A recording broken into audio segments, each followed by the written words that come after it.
Ako po si Mirna Enriquez, taga Balanga, Bataan, 43 years old.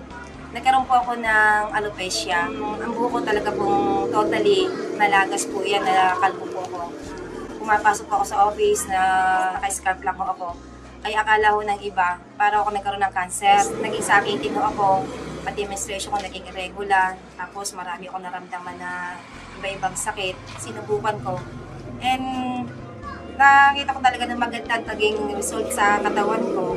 So, unti-unting bumalik yung buhok ko, yung menstruation ko.